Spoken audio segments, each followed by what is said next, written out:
Hello and welcome to The Update. I'm Alec Williams, here to bring you the latest news and upcoming events at Colorado Mesa University.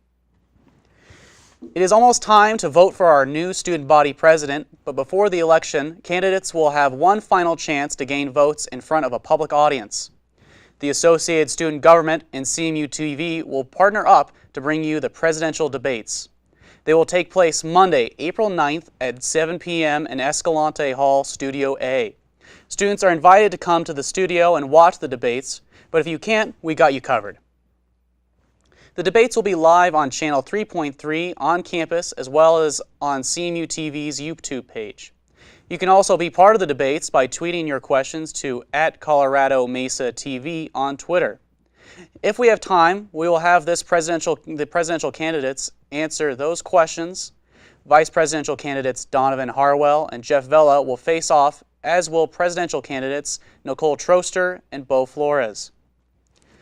The Performing Arts Department already raised the curtains on the new play.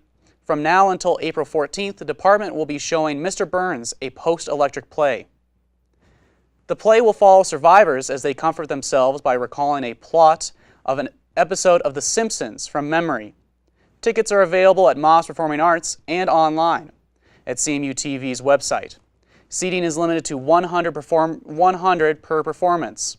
Adults will be charged $21, seniors $17, and student tickets are lowered to $8.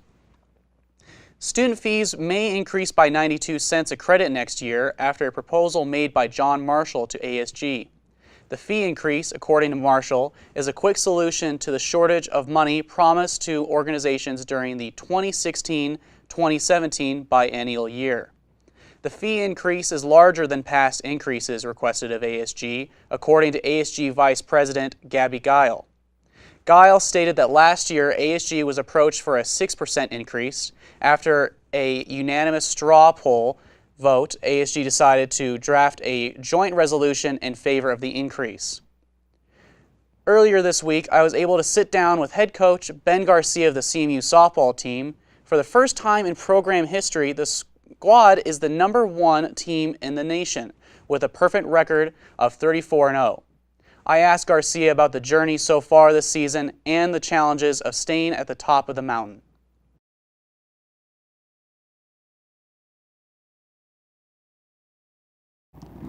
Coach Garcia, welcome. Coach Garcia here is the coach of the softball team here at CMU. Thank you so much for coming down and talking to us. My pleasure. So I was just hoping for you to kind of give us an idea of the growth that the softball team has seen in the past 4 years. Well, 4 years ago when I first came in, we hit the road, recruiting road, and really intensified what our needs were based on what we had. And we had a great group come in, and we were very fortunate that they played a lot in the summer club team, so they knew each other, and we thought, boy, if we can get that group of kids, even if we can get 3 of the 5, well, we happened to get 5 of those elite players, and we were pretty happy about that. So that's kind of the onset of where we started. We knew that if we continued to build on what we had and headed in the right directions, we had the pitching, we had speed, we had power hitters, we had all the ingredients of being a very good softball team. Now came the hard part, meshing that talent together and making sure that they were able to be successful on the field. And from the first year, we were able to take progressively, positive steps in the right, the right manner to be able to get better and better every year. And that's been our focus since I've been here, is 2 things. We want to make sure that every year we're trying to get better with the quality of players that we have coming back. And the second thing is, let's go try and find the best competition so we know what the standard is that we've got to measure ourselves. And I think, again, the girls, the coaches have done a great job of getting us to that point. Sure, and I mean, we've obviously seen those ingredients come together for this electric season.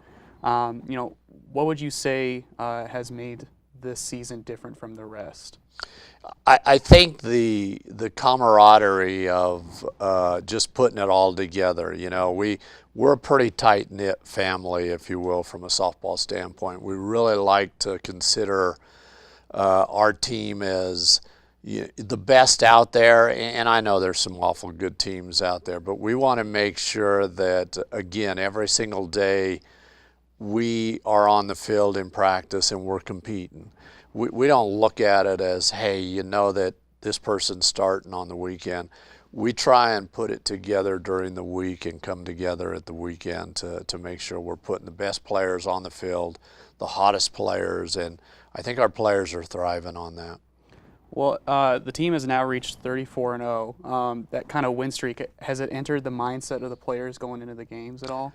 They say no, you know, but it's hard to really not think about it, because I think the pressure, and I didn't realize that 29 was the record, or was kind of a milestone that we had met 2 years ago. Mm-hmm.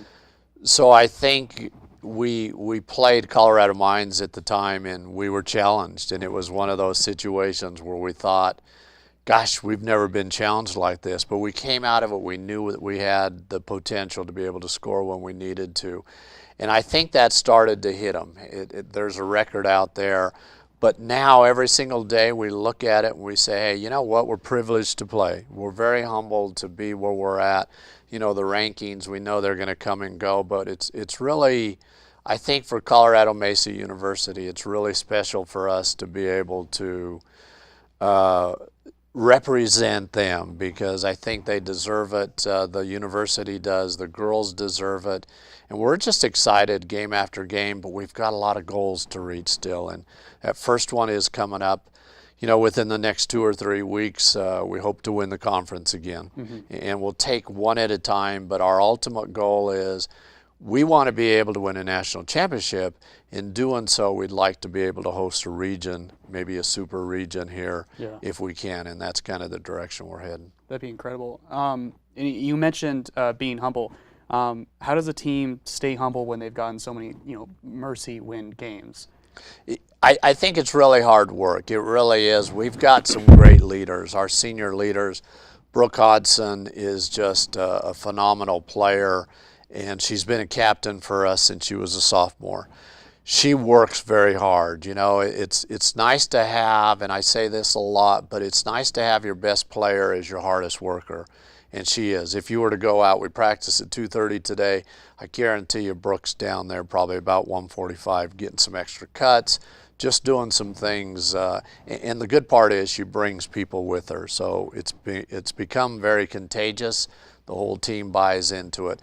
It's not me, it's really our coaching staff. It's the players wanting that opportunity to be able to exceed.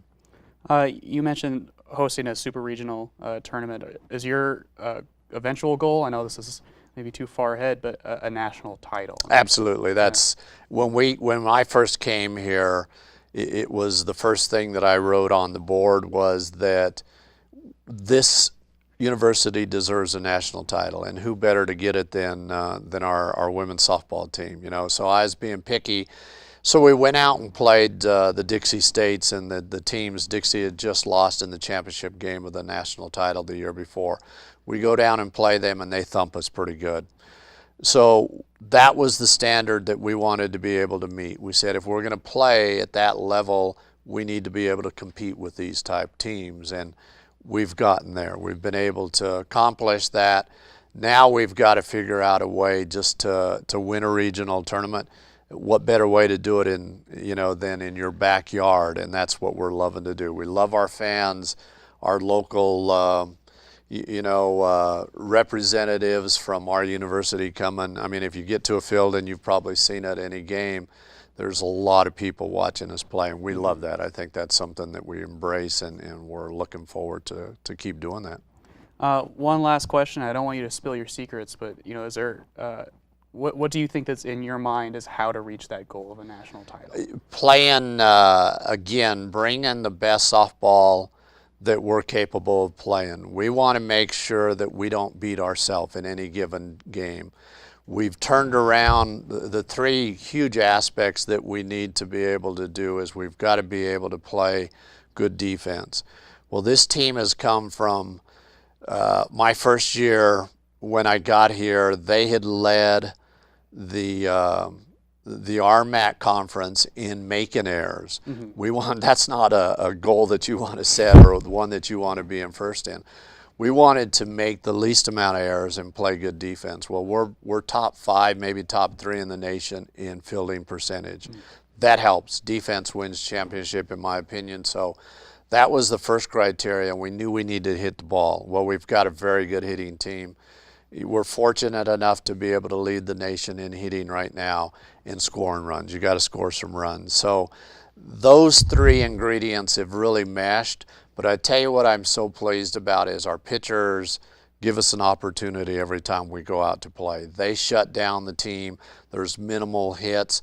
So we know if we can score a little bit more than 3 runs, maybe 5 runs, we have a good chance to win that game.